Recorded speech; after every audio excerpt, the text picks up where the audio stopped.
இறையேசுவிலே பிரியமான சகோதர சகோதரிகளே, உங்கள் எல்லோருக்கும் ஆண்டவராகிய இயேசு கிறிஸ்துவின் பெயரால் காலை வணக்கங்கள் மற்றும் வாழ்த்துக்கள். நான் உங்கள் அகஸ்டின் வேதியர். இன்று ஆகஸ்ட் மாதம் 8ஆம் தேதி 2025ஆம் ஆண்டு. ஆண்டவரின் மடியில் 5 நிமிடங்கள். இன்றைய தேதிக்கு வச்சுக்கலங்களேன், ஒரு செய்தித்தாள் வாசித்து பாருங்கள். அதில் நீதிக்கு புறம்பான எவ்வளவு காரியங்கள் நடந்திருக்குன்னு பாருங்கள். நான் ஆயுஸ் முழுக்க பாருங்கள், ஒரு 50-100 வருஷம் பாருங்கள். இன்றைக்கு ஒரு நாள் செய்தித்தாள் எடுங்க, நீதிக்கு புறம்பான காரியங்கள் அதில் எவ்வளோ நடந்திருக்குன்னு பாருங்கள். ஒரு செய்தி நானே சொல்கிறேன்ல, ஒரு மாநிலத்தில் ஒரு வயதான ஒரு தாத்தா ஒருத்தர் ரோட்டு ஓரமாக என்ன பண்ணுறாரு, பஞ்சு மிட்டாய் விற்றுட்டு இருக்காரு, ஒரு கூட்டில் வச்சு விற்றுட்டு இருக்காரு. ஒரு காவல்துறை அதிகாரி அந்த மனுஷன் எங்கேயும் ஓரமாக வச்சு விற்றுட்டு இருக்காரு. அந்த காவல்துறை அதிகாரி இங்கே நிற்கக்கூடாதுன்னு சொல்லி அந்த மிட்டாயை எடுத்து சாக்கெட்டில் கொட்டுறாரு. சிசிடிவியில் பதிவாகுது. அது அந்த நபரால் எந்த ஒரு போக்குவரத்து பாதிப்பு ஒன்றும் கிடையாது. வயசான மனுஷன் எங்கே ஓரமாக உட்காந்துருக்காரு. இப்போ என்ன பண்ணுறாரு, அந்த சாக்கெட்டில் கொட்டி அந்த வச்சிருந்த பேஸ்கெட்டை தூக்கி விசில் அடிச்சுட்டு ஒரு மான்னு போகிறார். அந்த வயசான பெரியவர் சாக்கெட்டில் கொட்டின அந்த இதெல்லாம் சேகரிக்கிறார். இதை அங்கே பார்த்தா சிசிடிவி கேமரா காட்டுது. அது மனித மாண்பு எங்கே போச்சு? நம்ம மனசாட்சின்னு சொல்கிறோம் இல்லையா, மனசாட்சி எங்கே போச்சு பாருங்க பார்ப்போம். இது ஒரு சாம்பிள் தான். இது ஒரு சாம்பிள் காரியம் தான். அது இன்னும் எத்தனை இல்லை. நீங்கள் ஒரு நாளைக்கு பாருங்கள், ஒரு வாரத்துக்கு பாருங்கள் பார்ப்போம். 100கணக்காக சேகரிக்கலாம் நீங்கள் செய்திகளை. மனசாட்சி இல்லாமல், கொஞ்சம் கூட ஈவு இரக்கம் இல்லாமல், பிறர் நலனை அக்கறை இல்லாமல் வச்சு பாருங்க பார்ப்போம். அப்போது இந்த மனித மாண்பு எங்கே போகுது? மனசாட்சி எங்கே போகுது? கேட்போம் இல்லையா, ஆனால் மனசாட்சியாக உனக்கு எல்லாம் கேட்போம் இல்லையா? மனசாட்சி எங்கே போகுது இன்னைக்கு? அதுதான் ஆண்டவர் நீங்கள் சொல்கிறாரு. நீ கோடி கூட பணம் சேர்த்து வச்சுக்கோ, நீ சொத்து தள்ளி வச்சுக்கோ. உனக்கு மனசாட்சி இல்லைன்னா என்ன புண்ணியம்? ஒருவன் உலகமெல்லாம் தனதாக்கி கொண்டாலும், இந்த உலகம் உன் சொத்துன்னு வச்சுக்க, உன் மனதை, உன்னுடைய ஆன்மாவை இல்லையா, உன்னுடைய மனசாட்சியை இழந்து போனீங்கன்னா உனக்கு என்னையா பயன்? அதுவே நீ நல்ல குணத்தோட வாழ, நீ பிச்சைக்காரன் கூட இருப்ப. நீ உண்மை சொல்லப்போனால், நீ இறந்து உன்னுடைய பிணம் போகும்போதும் கூட ஐயோ மகராசம் போகிறானே அப்படின்னு சொல்லுவாங்க. அதுவே ஒன்று சொன்ன பார்த்தீங்களா, ஊரை அடித்து சாப்பிட்றது, இவன் போனால் எப்படா ஒழிவான்னு இந்த வார்த்தையை உதிப்பாங்க. எது அவசியம் சிந்திச்சு பார்க்கணும். நாம் இதுதான் ஆண்டவர் சொல்கிறார். இன்னைக்கு ஒருவன் உலகமெல்லாம் தனதாக்கி கொண்டாலும் தன்னுடைய மனசாட்சியை, ஆன்மாவை இழந்து போனால் அதனால் அவனுக்கு என்னையா புண்ணியம்? இந்த வார்த்தை தான் தூய சவேரியாரை மனமாற்றியது. தூய சவேரியார் மிகப்பெரிய செல்வந்தர். மிகப்பெரிய போர்ச்சுகல் நாட்டில் சொல்கிறது, அந்த சவேரியார் கோட்டையில் மிகப்பெரிய செல்வந்தர். அவர் பார்த்தா அந்த வார்த்தையை அவருக்கு படித்து, ஒருத்தனுக்கு இவ்வளோ சொத்து இருந்தாலும் கூட மனசாட்சியாக இருந்தால் என்ன பயன் கேட்கும்போது அவர் என்ன பண்ணுறாரு, அவங்களுடைய வீட்டில் துணி வியாபாரியோடைய புள்ள அவர் சவேரியார் போய் எல்லா துணி கொண்டு ஏழை மக்களுக்கு அள்ளி கொடுக்குறாரு. ஊரில் அவங்க அப்பா என்ன பண்ணுறாரு, இவனை என்ன பண்ணுறதுன்னு தெரியலையே, ஏன்னா மொத்த துணி என்ன பண்ண அள்ளி வந்து ஏழை மக்களுக்கு கொடுத்துட்டாரு. அது மட்டும் கிடையாது, ஒரே ஒரு கோமணத்தை கட்டின்னு கோயிலுக்கு போய் உட்காந்துட்டார். போய் ஒரு ஆடை எடுத்து போய் கோயிலுக்கு போயிட்டார். குறுக்க போயிட்டு பசங்க போய் கூப்பிட்றாங்க, எப்பா வீட்டுக்கு அப்பா முடியாது, வரமாட்டேன் என்று இந்த வார்த்தையால் துறவியானவர் சவேரியார். எல்லாத்தையும் வாரி வச்சுக்கிட்டு மனசாட்சியெல்லாம் என்ன பண்ணியும்? இன்னொன்று யோசிக்கிறோம். நாம் மனசாட்சி வச்சு என்ன செய்ய முடியும் இப்போது காலத்தில்? மனசாட்சி வச்சு என்ன பண்ண முடியும்? என்ன ஒன்றும் கிடையாது. இப்போ நினைக்கிறாங்க. நமக்கு சிந்திச்சு பார்க்கணும். இன்றைக்கு நம்ம சொல்கிறோம் பார்த்தீங்களா, லட்சக்கணக்கான புனிதர்கள், லட்சக்கணக்கான நல்ல மனிதர்கள், அவங்களுடைய பெயர் இன்றைக்கு உச்சரிக்கிறோம் பாருங்க. நம்ம இன்னைக்கு உச்சரிக்கிறோம் பார்த்தீங்கன்னா, நம்ம இன்னைக்கு அன்னை தெரசா எடுத்துங்களை நம்ம சதா உதாரணம் எடுத்துங்க பார்ப்போம். அவங்க பெரிய அப்படியே வேர்ல்டு ஃபிகர் கிடையாது, அவங்க உலக பிரஸ்தி கிடையாது. தன்னுடைய சேவையால் உலகத்தில் தான் நிரூபித்தவங்க அந்த அம்மா. அவங்க ஒரு முறை என்ன பண்ணாங்களாம், இந்த நிகழ்வு நிறைய சொல்லியிருக்க, திரும்பவும் சொல்கிறேன். இந்த நிகழ்வில் அன்னை தெரசா அம்மாவை பார்க்கறதுக்கு ஒரு அயல்நாட்டு நிருபர் வந்திருக்காரு. அம்மா பார்த்து ஒரு பேட்டி எடுக்கணும்னு வந்திருக்காரு. நிர்மலா கல்கத்தா நிர்மலா கான்வெண்ட்டுக்கு வராங்க.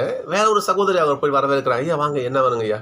இல்லைம்மா, அம்மாவை பார்த்து சின்ன ஒரு பேட்டி எடுக்கணும்மா, நான் தான் வெளிநாட்டில் வரேங்க. ஐயா கொஞ்சம் உட்காருங்க, அம்மா கொஞ்சம் வேலையாக இருக்கிறாங்க, நான் போய் சொல்கிறேன், கொஞ்சம் உட்காருங்கன்னு சொல்கிறேன். இதில் உட்காந்துருக்கிறாரு. உட்காந்துக்கிட்டு அங்கே பார்த்துட்டு இருக்காரு. அன்னை தெரசா அம்மா ஒரு தோல் நோயாளுடைய புண்களை வடியுது. புண்களை சுத்தப்படுத்தி கழுவி அதை மருந்து போட்டு பஞ்சு வச்சு கட்டி அவங்கள போய் உட்கார வச்சுட்டு வராங்க. இதே அந்த நிருபர் பார்க்குறாரு. நிருபர் பார்க்குறாரு. எப்படி இவரால் அதை சகிக்கவே முடியல. அம்மா வந்துட்டாங்க. அம்மா, நான் கேட்குறேன்னு தப்பாக நினச்சிக்காதீங்க. நீங்கள் செய்த காரியத்தை பார்த்த என்னாலேயே அதை ஜீரணிக்க சகிக்க முடியல, பார்க்கவே முடியல. ஒழுகுது, அது அழுகி போன கால், அதில் எப்படி அதை நீங்கள் தொடச்சி கையால் இதெல்லாம் பண்ணுறீங்க நீங்கள்? இதுக்கெல்லாம் உங்களுக்கு எங்கேருந்து உங்களுக்கு உடம்புல தைரியம் வருது என்று கேட்டாங்க.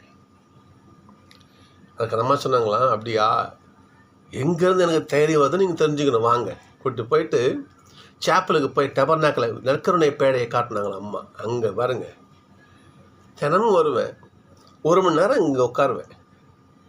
அந்த நாள் முழுவதும் எனக்கு எவ்வளோ வலிமை வேணுமோ எல்லாத்தையுமே ஆண்டவர் கொடுப்பார் என்று சொன்னாங்களா. சகோதரர்களே, தன்னை இழந்தால்தான் ஒன்றை பெற முடியும். அன்னை தெரசா என்ன பண்ணாங்க? தன்னை இழந்தார்கள். இன்றைக்கு அன்னை தெரசா எல்லாரும் கூப்பிடுறோம். இன்னைக்கு எல்லா புனிதர்களும் எடுத்துங்க பார்ப்போம். நீங்கள் யார் ஒன்று எடுத்துங்க. அன்னை மரியாள் தன்னை இதோ ஆண்டவருடைய அடிமை, தன்னை இழந்தாங்க அவங்க. இன்றைக்கு என்ன பண்ணுறோம்? நம்ம உலகத்தில் இன்னைக்கு அம்மான்னு வாயார கூப்பிட்றீங்க. மனசை சின்ன கிடைச்சோன்னு கிடம்புது. இந்த கேள்விக்கு தான் பதில். நீ ஆன்மா சொல்வதை கேட்டு வாழ்ந்தால் உன் பெயர் இன்றும் நிலைக்கும். இன்னைக்கு மோசே பாருங்க பார்ப்போம். இன்னைக்கு முதல் வாசத்தை மோசே பாருங்க பார்ப்போம். அவர் எப்படி வாழ்ந்த மனிதரை, அவர் அரண்மனையில் வாழ்ந்த மனிதர். அரண்மனையில் எகிப்து மக்கள் அந்த அரசவையில் ராஜா மாதிரி வாழ்ந்த மனிதர் அவர். தன் இனத்தான் ஒருவனை ஒருத்தன் அடிக்கிறான்னு சொல்லிட்டு அவனை கொலை பண்ணிட்டு தப்பிச்சு ஓடினார். அவர் நினைச்சிருந்தாருன்னா எப்படி வாழ்ந்துருக்கலாம் யோசிச்சு பாருங்க பார்ப்போம். ஆண்டவர் அழைக்கிறார் அவரை. வாழணும் போயிருந்தாருன்னா வந்தார். ஆண்டோடைய கட்டளைக்கு உட்பட்டார் அவர். அவர் பயந்து ஓடுறாரு. வேணாம் மோசே வா, நான் இருக்கிறேன், அவங்க கூட தைரியமாக போ. எனக்கு பேச தெரியாத வாயை திக்குமே ஆண்டவரை, நீ வா, ஆரணம் கூட இருப்போம். ஆரணம் கொடுக்குறார், போ. அனைத்திற்கும் என்ன பண்ணுறாரு? ஆண்டோடைய கட்டளைக்கு மோசே தலை வணங்குகிறார். தன்னை இழக்கிறார், தன்னலம் துறக்கிறார். எல்லாம் இனிமே இந்த மக்களுக்காக. நீங்கள் முதல் வாசகம் பாருங்க பார்ப்போம். எந்த ஒரு இடத்துலையாவது நம்ம இது எப்படி சொல்கிறது, மோசே நான் செஞ்ச நீங்கள் சொல்லிருக்கார காட்டுங்க பார்ப்போம். நீங்கள் இன்னும் பாருங்க பார்ப்போம். நீங்கள் எப்படி இருந்து யோசிச்சு பாருங்கள். கடவுள் இதை பண்ணார், ஆண்டவர் இதை பண்ணார், உங்களுக்கு சாப்பாடு கொடுத்தாரு, தண்ணி கொடுத்தாரு, கறி கொடுத்தாரு, ஒரு செங்கல்ல பிரித்து காப்பது பண்ணார். எல்லாம் கடவுள் அவர் பண்ணார். அவர் தன்னை எங்கேயுமே நிற்க மாட்டேன். நீங்கள் பாருங்க பார்ப்போம். அப்பேற்பட்ட மனிதர் நான் செஞ்சின ஒரு வார்த்தை கூட வராது.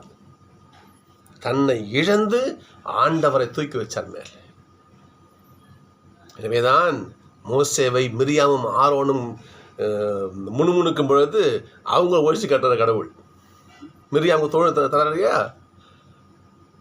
யோசிச்சு பாருங்க பாப்பா. அப்போ எவன் ஒருவன் தன்னை இழக்கிறானோ அவனை கடவுள் புதுப்பிக்கிறார். அவ்வளோ எதுக்குங்க? நமது பவுல் எடுத்துங்க பார்ப்போம். அவர் எடுத்துங்க, சின்ன பவுல் எடுத்துங்க பார்ப்போம். சொல்ல பாருங்க, பிலிப்பியர் 2:1-2 சொல்ல பாருங்க. பிலிப்பியர் 1:21 சொல்லுவார், நான் வாழ்ந்தால் அது கிறிஸ்துவுக்கு ஆதாயம். நான் வாழ்ந்தால் அது கிறிஸ்துவுக்கு ஆதாயம். எதுக்கு? நான் வாழ்ந்தேன்னா உங்களை பற்றி 4 பேருக்கு சொல்லுவேன், 4 ஆன்மாக்களை மீட்டு கொண்டு வருவேன். நான் வாழ்ந்தால் கிறிஸ்துவுக்கு அது ஆதாயம். நான் இறந்தால் அது எனக்கு ஆதாயம். ஏன் தெரியுமா? நான் இப்போ செத்து போனா கூட நான் ஆண்டோட உட்காந்துருப்பேன். நான் போயிட்டு தன்னை இழத்த தன் உசுறு போனால் கூட எனக்கு ஆதாயம் தான் சொல்கிறேன். பார்த்தீங்களா? இன்றைக்கு யார் சொல்லுவா? இன்றைக்கு யார் சொல்லுங்க பார்ப்போம். இன்றைக்கி தான் வாழணும்னு மற்றவங்களை கொள்றவங்க தான் இன்றைக்கி அதிகம். இன்றைக்கி உண்மை சொல்கிறேன்னா பொய் சொல்கிறேன்னா சிந்திச்சு பார்க்கணும். தான் வாழ பிறரை அழித்து இன்னைக்கு வாழும் கூட்டம் தான் அதிகம். இன்னைக்கு நான் வார்த்தை பாருங்க. அப்படிங்க, ஒருவன் என்னை பின்பற்ற விரும்பினால் தன் நலம் துறந்து என் கட்டளையை கடைபிடித்து தன் சிலுவையை சுமந்து கொண்டு என்னை பின்பற்றி வரணும். தன்னலம் துறக்கணும், சிலுவை சுமக்கணும், கஷ்டப்படணும், நான் கொஞ்சம் கஷ்டப்படணும், என் வார்த்தைக்கு கீழ்ப்படியணும். இந்த 3 படிகளை நம்மில் எத்தனை பேர் கடைபிடிக்கிறோம் யோசிச்சு பார்க்கணும். நம்ம தன்னலம் துறந்துருக்கிறோமா? ஒரு செயல் வருது, பரவாயில்லப்பா, 4 நாளும் பரவாயில்ல, நீங்கள் சாப்பிடுங்க, நீங்கள் செய்யுங்க சொல்கிறோம்மா? நான் ஒன்று வேணாம், ஒரு பத்திரிக்கையில் பேர் போடல வச்சுக்கோங்க. ஏதோ நிகழ்வு பத்திரிக்கையில் என்னுடைய பெயர் போடல, நான் விட்டுருவேன்னா, அட தெரியாமல் பிரிண்டிங் மிஸ்டேக் கொடுங்கப்பா விட்டுருவோன்னா, அது எப்படி? என்னையா சரி, தப்பு நடந்து போச்சு, அதை மன்னிக்கிற மனப்போக்கம் இருக்க வைப்போம். அது எப்படி? நான் தான் எனக்கு நான் இதுதான் கேட்போம். மொழியை நம்ம எங்கே தன்னலம் துறக்க போகிறோம்? 1. 2வது, நம்ம கஷ்டப்படணும். ஆள் சொல்கிறார் பாருங்க, தன் சிலுவையை சுமந்து கொண்டு வரட்டும். கஷ்டப்படணும். நாம ஏன் கஷ்டப்பட போகிறோம்? சொகுசாக தான் வாழ ஆசைப்படுவோம். சரிங்களா? சொகுசாக வாழ நம்ம ஆசைப்படுவோம். ரொம்ப சிம்பிளாக சொல்கிற மாதிரி இன்றைக்கு உலகம் அப்படி இருக்குதுங்க. நான் உண்மைதான் சொல்கிறேன். அந்த காலத்தில் இன்றைக்கி கடவுளுக்காக கஷ்டப்படுறதுக்கு ரொம்ப கம்மி. அந்த காலத்தில் பாருங்கள், சாமி தேர் இருக்குல்ல, அதை தேர் கட்டி வடம் பிடிச்சி இழுத்துட்டு வர பார்த்துருக்கீங்களா நீங்கள்? தேரை கட்டி மக்கள் தன் உழைப்பில் கட்டி இழுத்துன்னு வருவாங்க. இன்றைக்கி அப்படி இல்லை. இன்றைக்கி சாமி லாரியில் போகுது. இன்றைக்கி பார்த்துருக்கீங்களா?